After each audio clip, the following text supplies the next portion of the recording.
नमस्कार, मैं हूं आपके साथ सुनील बॉबी और आप इस समय देख रहे हैं अपना खास कार्यक्रम बिहार समाचार, जहां बातें करते हैं बिहार की, खबरें होती है बिहार की खबरों के साथ साथ देश दुनिया में क्या कुछ चल रहा है तमाम खबरों से हम आपको कराते हैं अपडेट। बिहार में शिक्षा रोजगार का क्या है हाल और गांव की सरकार को लेकर क्या कर रही है बिहार सरकार, तमाम खबरों से हम आपको कराते हैं अपडेट। कई बड़ी खबरें आज निकलकर सामने आई है, जहां आज बिहार में विधानसभा का सत्र शुरू हो गया है, यानी कि शीतकालीन सत्र की आज से शुरुआत हुई। आज पहली दिन था, हंगामेदार रहा। लोग अपनी ही बातें कहते जा रहे थे, हंगामेदार रहा आज का विधानसभा का सत्र। तो वहीं बिहार में शिक्षक बीपीएससी शिक्षक अभ्यर्थियों ने जमकर बवाल काटा और उन्होंने कहा, सरकार को अल्टीमेटम दिया और कहा कि अगर 7 दिनों के अंदर सरकार हमारी बातें नहीं सुनती है तो हम सड़कों पर उतरेंगे और जमकर हंगामा करेंगे। और जब शाम होती है तो राबड़ी आवास पर बीपीएससी शिक्षक अभ्यर्थी पहुंच जाते हैं और तेजस्वी यादव से मिलने का प्रयास करते हैं। कहते हैं कि निश्चित रूप से तेजस्वी यादव हमारी बातें सुनेंगे और हमारी मांगों पर विचार भी करेंगे। खैर, आज बीपीएससी शिक्षक अभ्यर्थियों के लिए अच्छा नहीं कह सकते हैं, प्रशासन के द्वारा उन्हें हटाने का भी कार्य किया जाता रहा। खैर, उनकी मांगों पर सरकार विचार करे या न करे, लेकिन एक बड़ी खबर निकलकर सामने आ रही है नियोजित कर्मियों के लिए कि सभी नियोजित कर्मियों को शीघ्र दीपावली से पहले या छठ से पहले उनके मानदेय में बढ़ोतरी की जाएगी। इसको लेकर सरकार के द्वारा बिहार के मुख्यमंत्री ने इसकी ओर पहल किया है और सभी सचिवों को, सभी विभाग के सचिवों को एक पत्र भी लिखा गया है कि उनके मानदेय का निर्धारण किया जाए, क्योंकि जिस प्रकार से महंगाई बढ़ी है उसके अनुसार उनका वेतन ठीक ठाक नहीं है। तो बहुत जल्द ही सभी नियोजित कर्मी, चाहे वो आंगनबाड़ी सेविका हो, सहायिका हो, जीविका दीदी हो, आशा कर्मी हो, ग्रामीण डॉक्टर हो या फिर ऑपरेटर हो, तमाम लोगों को, कृषि समन्वयक हो, जितने भी नियोजित कर्मी हैं या पंचायत में बहाल कर्मी हैं, उन तमाम कर्मियों के वेतन बढ़ोतरी की बात की गई है। तो बहुत जल्द ही बिहार सरकार के द्वारा नियोजित कर्मियों को एक बड़ा तोहफा मिल सकता है। दूसरी बात हम आपको बता दें बिहार के नियोजित शिक्षकों के लिए कि बिहार के नियोजित शिक्षकों की परीक्षा की तिथि, सक्षमता की परीक्षा की तिथि निर्धारित कर दिया गया है।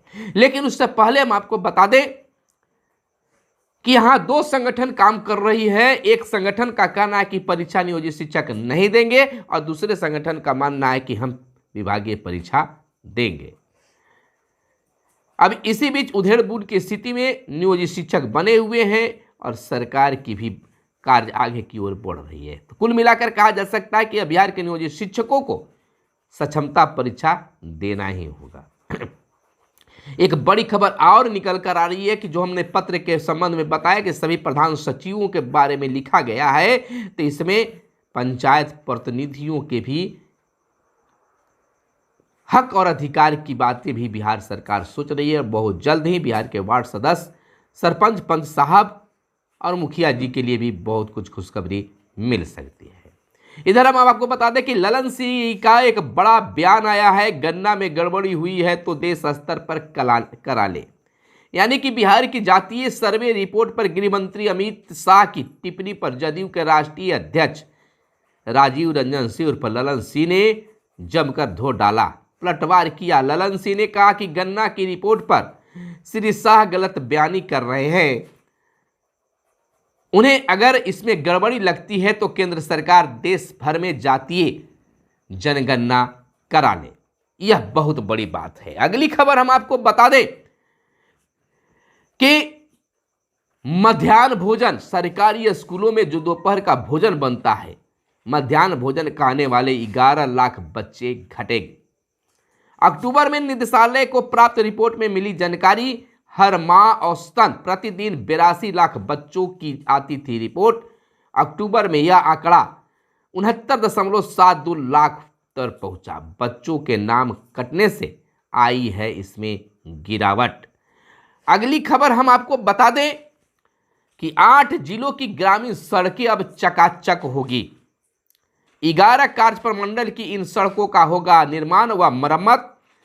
ग्रामीण कार्य विभाग ने जारी किए 3,62,00,000 रुपये, यानी कि राज्य में अब सड़कें जो है, ग्रामीण सड़कें जो हैं वह चकाचक होंगे। वहीं भाजपा की राजनीति बनावटी, दिखावटी और मिलावटी। उप मुख्यमंत्री तेजस्वी यादव का बयान आया है। उन्होंने कहा है कि भाजपा की राजनीतिक बनावटी, दिखावटी और मिलावटी है। वे तो झूठ बोलने की फैक्ट्री हैं। चुनाव के समय वे मंदिर में जाते हैं और फोटो खिंचवाते हैं। हम लोगों के तो घर में ही मंदिर है। उन्होंने कहा कि जिन लोगों का इतने वर्षों तक साथ दिया, उन्होंने भूमिहार समाज को क्या दिया। हम लोग टिकट वितरण में कोई भेदभाव नहीं करते हैं। तो वहीं आपको बताते चले कि अमित शाह ने बिहार में आकर क्या कुछ कहा। उन्होंने कहा कि सर्वे में यादव और मुस्लिम को बढ़ाकर दिखाया गया है। केंद्रीय गृह मंत्री मुजफ्फरपुर में रैली में जाति आधारित गणना पर सवाल खड़ा कर दिया है। उन्होंने कहा है, अमित शाह ने कहा है कि बिहार सरकार जो है, बिहार के मुजफ्फरपुर, सासाराम, बिहार शरीफ, पूर्णिया, कटिहार और भागलपुर जिले की जनसांख्यिकी बदल गई है। इसे रोका नहीं गया तो आगे सीमांत क्षेत्रों में कठिनाई आएगी। अमित शाह का यह बयान आया। तो इस तरह से अमित शाह के बयान पर ललन सिंह ने भी पलटवार किया है। बिल्कुल। तो वही 4 दिन में ही मौसम बदल रहे हैं, ठंडे बढ़ रहे हैं, ठंडापन आ गया है, सर्दी खांसी बुखार का मौसम है। घर घर में बुखार खांसी का ये मौसम चल गया है। तो 4 दिन में ही डेंगू के 1200 से अधिक मरीज मिले हैं। यानी बिहार में डेंगू मरीजों की संख्या कम नहीं हो रही है। तापमान कम होने के बावजूद हर रोज औसतन 300 से अधिक मरीज मिल रहे हैं। इस महीने मात्र 4 दिनों में ही 1210 डेंगू के मरीज मिल गए हैं।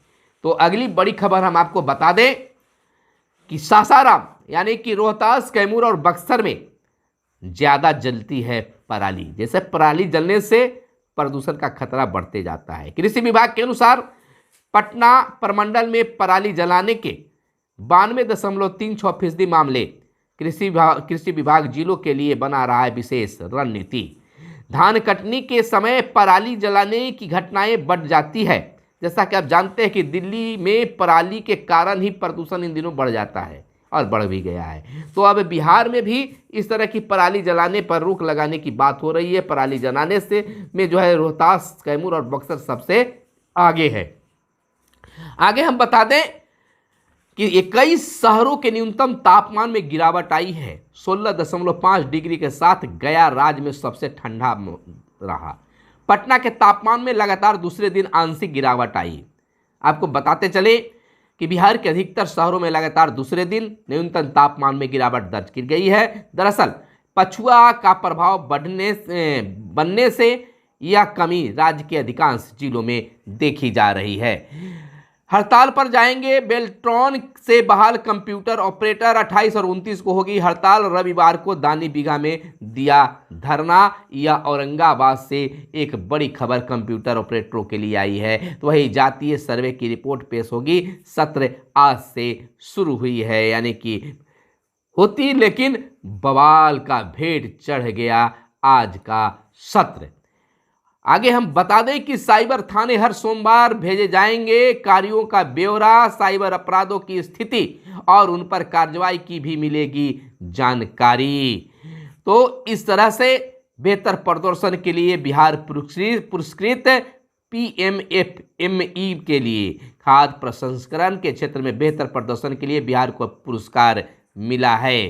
तो वहीं बिहार में नौकरियां मिल रही है। यहाँ मंगल राज है, तेजस्वी यादव का यह बयान आया है। आज यह बड़ी खबर यह कह सकते हैं। और फटाफट अंदाज में बता दें कि 3,68,000 नियोजित शिक्षकों को राज्यकर्मी बनाने के लिए दिसंबर में होगी सक्षमता परीक्षा। इस बार परीक्षा में प्रश्न पत्र आसान हो सकते हैं, फ्रेंडली प्रश्न पत्र होंगे और शिक्षक संघ का अनिश्चित धरना 8 से शुरू किया जाएगा। यह बातें आ गई है। दूसरे चरण की शिक्षक बहाली की प्रक्रिया शुरू हो गई है। शिक्षकों की प्रथम चरण में बहाली की बातें आई है। जिले में 9 चयनित शिक्षकों को स्कूल से कर दिया गया है संविद।